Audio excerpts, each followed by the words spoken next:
नीचे कट रहा है।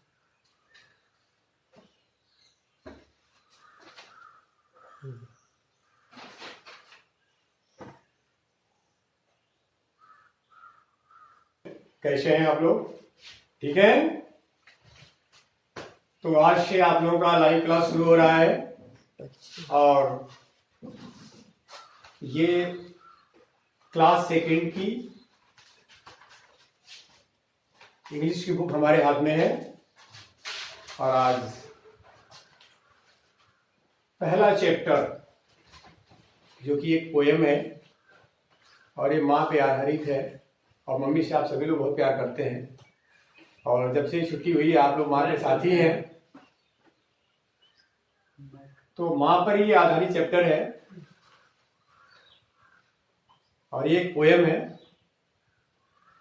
तो सबसे पहले मैं आप लोगों को पोएम पढ़ के सुनाऊंगा, उसके पश्चात इसमें जो भी वर्ड मीनिंग होंगी कठिन उसे बताऊंगा और फिर इस पोएम का हिंदी में ट्रांसलेट करके आप लोगों को बताऊंगा और उसके बाद से वर्ड मीनिंग लिखवाया जाएगा और आप लोगों को होमवर्क दिया जाएगा। आप घर में बैठे रहिए, घर में बैठ के पढ़िए, क्योंकि आप जानते हैं कि घर से बाहर जाना आपके लिए बहुत खतरनाक है। इसलिए घर के अंदर रहिए और जो भी आपसे अपरिचित कोई मिलता है, कोई भी स्ट्रेंजर आता है, कोई बाहर का आदमी आता है, उससे बहुत अधिक से अधिक दूरी बना करके रहिए, स्वयं को सुरक्षित रखिए। तो मैं अब स्टार्ट करता हूं आप लोगों का ये first chapter. The name of the chapter is only one mother. एकमात्र माँ। दुनिया में एकमात्र ही माँ होती है, ठीक है ना। किसी की भी दो माँ नहीं होती, एक ही माँ होती है और बहुत प्रिय है हमारे लिए, बहुत स्वीट है ये शब्द हमारे लिए। तो जो फर्स्ट चैप्टर है, देखिए आप लोगों ने अपनी बुक में भी, आपके पास जो बुक होगी उसमें भी आप लोग देख सकते हैं इसे। Look at the picture, what do you see. चित्र को देखो, आप क्या देखते हो। What do you think the child in the picture is observing. बच्चे को आप इस चित्र में क्या देखते हुए देखते हो। Do you think the child is confuse. क्या आप सोचते हैं कि बच्चा भ्रमित है। Let's read the poem and find out. चलिए इस कविता को पढ़ते हैं और ज्ञात करते हैं।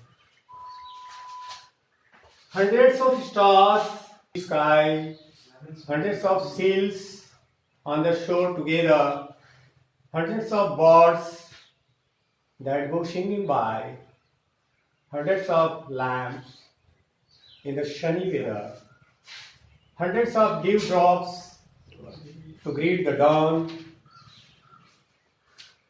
hundreds of bees in the purple clover, hundreds of butterflies in the lawn, but only one mother, the white bird fever.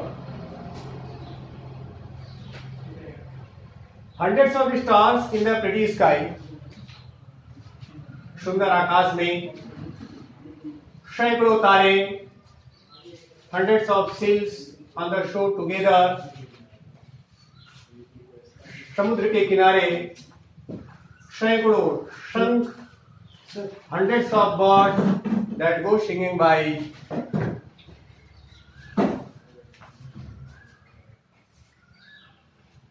सैकड़ों पक्षी गाते हुए, hundreds of lamps in the sunny weather, धूपिले मौसम में सैकड़ों मेमने, hundreds of dewdrops to greet the dawn, सुबह का अभिवादन करती हुई सैकड़ों ओस की बूंदें, hundreds of bees in the purple clover, बैगनी रंग की घास पर सैकड़ों मधुमक्खियां, hundreds of butterflies in the lawn, और खुले बागीचे में सैकड़ों तितलियां, but only one mother, the white bird over. किंतु मां शब्द ही एक अमर शब्द है जो कभी समाप्त नहीं होता। ये सारी जो भी मैंने बताया है, चाहे वो पक्षी हो, पुष्टि बूंदें हो, मेमने हो, मधुमक्खियां हो, तितलियां हो, ये सारी चीजें नश्वर है, नष्ट हो जाती हैं, लेकिन मां शब्द सदा जीवित रहता है, ये कभी समाप्त नहीं होता। अब इसके वर्ड मीनिंग पे आते हैं हम। प्रीटी, प्रीटी से तात्पर्य है ब्यूटीफुल, सुंदर। शोर अर्थात सागर का किनारा, समुद्र का किनारा, बैंक ऑफ सी। डॉन अर्थात डे ब्रेक, सुबह। क्लोवर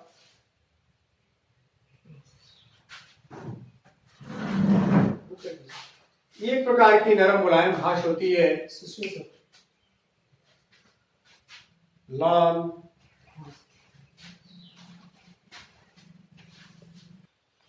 यहां बोर्ड पे आप देख रहे हैं, यहां वर्ड मीनिंग लिखा हुआ है प्रीटी अर्थात सुंदर, और इसका इंग्लिश वर्ड मीनिंग होगा ब्यूटीफुल।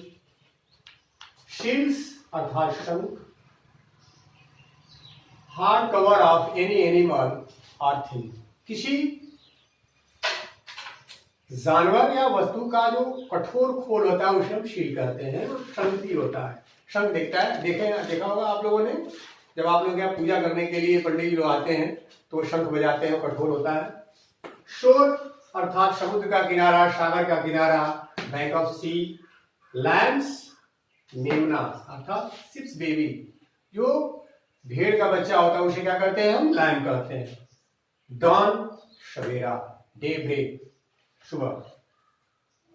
क्लोवर एक प्रकार की घास होती है, यहां लिखा हुआ है kind of grass, I mean a kind of grass.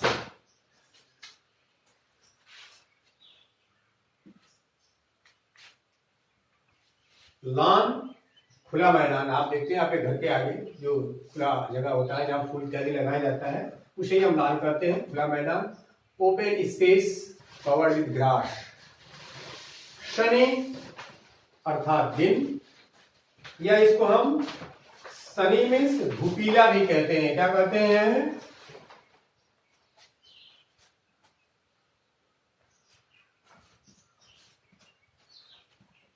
भूपीला भी कहते हैं, दिन भी कहते हैं, अर्थात डे।